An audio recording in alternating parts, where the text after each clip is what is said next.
This video is brought to you by Best Fiends Forever. Best Fiends Forever is the second installment of the Best Fiends series of free mobile games. It has lots of returning characters and familiar story, but plays completely different than the games before. It's an adventure clicker style of game where you progress through levels by slapping the heck out of every evil slug in front of you, all the while gathering up massive amounts of coins. Use these coins to level up nearly everything you can think of, from your slap damage to the fiends in your party to your special attacks. I've already gone through the portal and am in the second world after buying some upgrades, so I'm pretty sure I'm already a master at this game. I'll even give you some free pro tips since I'm that nice of a guy. In the second level, Gloom Glades, look for these glowing tunnels in the upper left. Slap them a bunch and you'll go into here instead of the normal path. This gets you way more coins than you normally would. You're welcome. You can download the free game by clicking the link in the description down below. Get Best Fiends Forever now and slap up some slugs.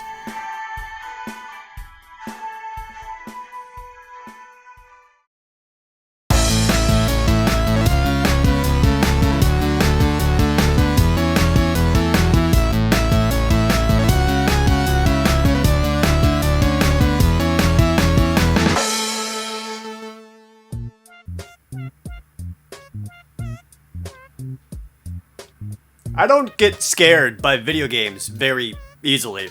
The few video games that have legitimately terrified me over the years have been like Eternal Darkness, The Seventh Guest, and Alone in the Dark.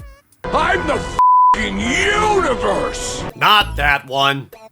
The original Alone in the Dark came out in 1992 for computers, and the entire legacy of survival horror games exists thanks to it. Everything you love about the original Resident Evil came from Alone in the Dark. You can play as either Emily Hartwood or Edward Carnby. And yes, according to the lore of the series, this Carnby is the same one as I don't have your stone, and f*** you anyway. The story is that a rich guy in a nice mansion hung himself, and you're sent in to figure out why. One of my favorite moments in the entire game comes right from the intro, and it's to show that this game has graphics! And it comes in the form of this frog. For like a second, there's a super detailed shot of the frog as he hops across the road. Is this relevant at any point in time for this game or the series as a whole? No. No, it does not. But here's a frog.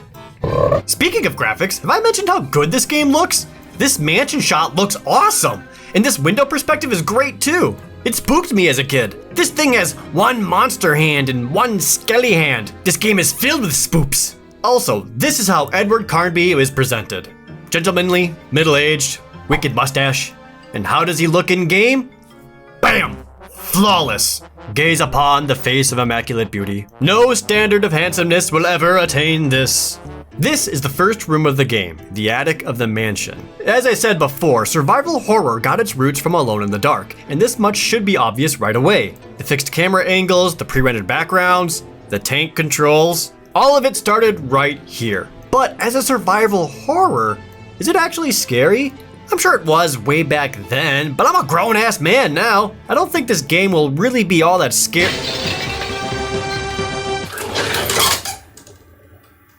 Okay, the monsters aren't exactly intimidating anymore, but I gotta give the game props for demonstrating right away that it's not messing around.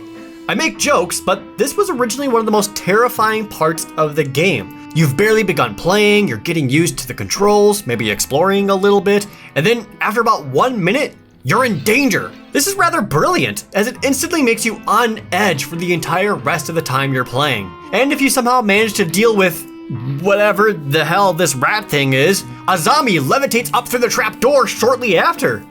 Ooh, you got one, good job. Now get this one too, idiot. It's fair to argue that this is unfair in terms of game design, but if you pay close enough attention, you don't go in completely blind. And in fact, you learn a lot about the game's mechanics thanks to this.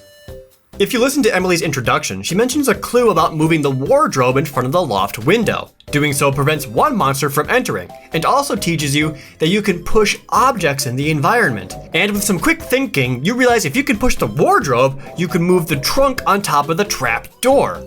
I may not remember a whole lot about this game, but I always remember doing these two things. Trunk on the door, closet by the window.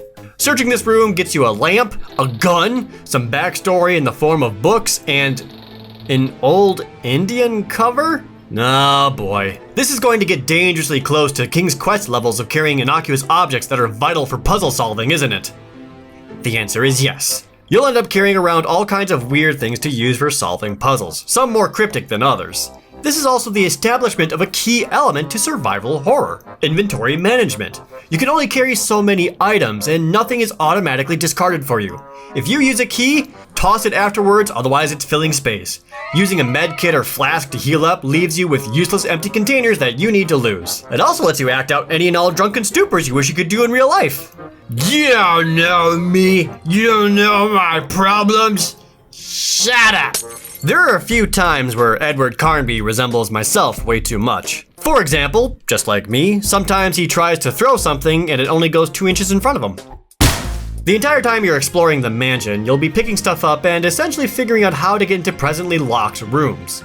But like later survival horror games, very little fighting actually takes place. In fact, less combat happens in Alone in the Dark compared to the first Resident Evil game. Most monsters can either be completely avoided or ignored, which is usually the right idea, since combat is a little awkward, and there's only about 4 total healing items in the entire game. Shooting guns is more problematic than it should be. First off, the character models are so poor, it's honestly way too difficult to determine what direction you're even aiming. And even then, using a gun has way too long of a startup animation and is too troublesome in most situations.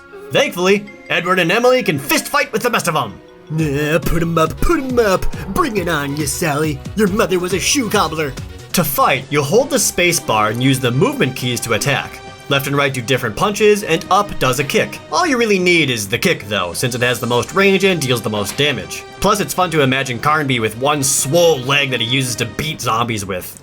Speaking of the zombies, I can't believe I took any of these monsters seriously. The zombies are all cartoonishly goofy. I don't even know what the hell these things are. And later in the game, you end up in some water areas where you get attacked by a creature from the Black Lagoon ripoffs. There's also a graboid, but sadly no Kevin Bacon to slay him, and the ghost of the Grimace. The only other monster that stands out amongst the zombies, spider things, and ghosts is the one pirate. I have no idea what he's doing here or why. You can't shoot him since he backflips out of danger. It actually ends up being a fun fight, as you have to fight him using a sword. It's neat. I never really died when fighting against the monsters. What did kill me a lot were the instant death traps. This is one of those games where you need to save as often as you can, as things can kill you out of nowhere, like this hallway. The intro sequence shows you can go through it no problem, but when you try to go back through, you'll fall and die. Touch a ghost, it'll kill you. Try to leave the mansion, I don't even know what happens here, but you die. Read a book, dead. Kids, don't read, play video games.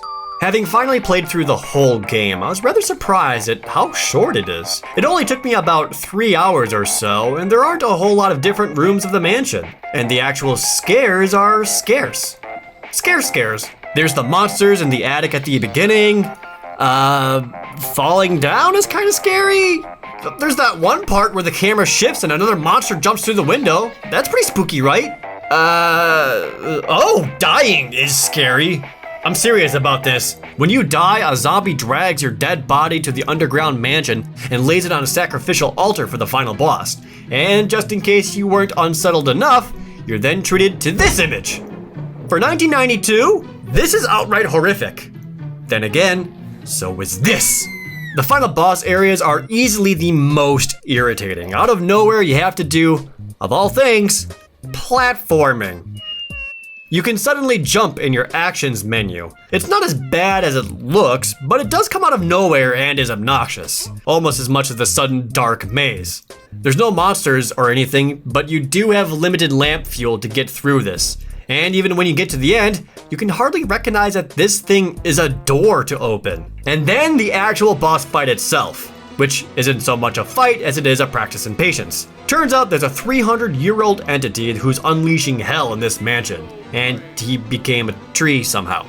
You need to kill said tree, which means running up to him while avoiding his fireballs and a couple of creatures hiding in the water. You have to run up to the altar, place the talisman, and then throw your lit lamp to burn him instantly. And then you have to escape! At your own pace, take your time, no worries. After running all the way back through the mansion, the only thing left to do is leave. The sun is rising, birds are chirping, and the game ends on the cheesiest note possible. Yippee! You know, despite how obviously dated this game is, it's still pretty fun. It is embarrassing to admit that this once constituted as scary way back when, but the gameplay itself still holds up. I'm glad I finally played it through. And yeah, the later games in this series aren't what you would call good, but the original is an important piece of gaming history. And it has an awesome twist ending. You should have called an Uber! Thank you so much for watching. If you want to see more Alone in the Dark, I'm playing through the entire thing on my gameplay channel. And if you haven't seen it, be sure to watch my last video I did on Mortal Kombat Mythology Sub-Zero. And subscribe to both of my channels. Thanks, bye!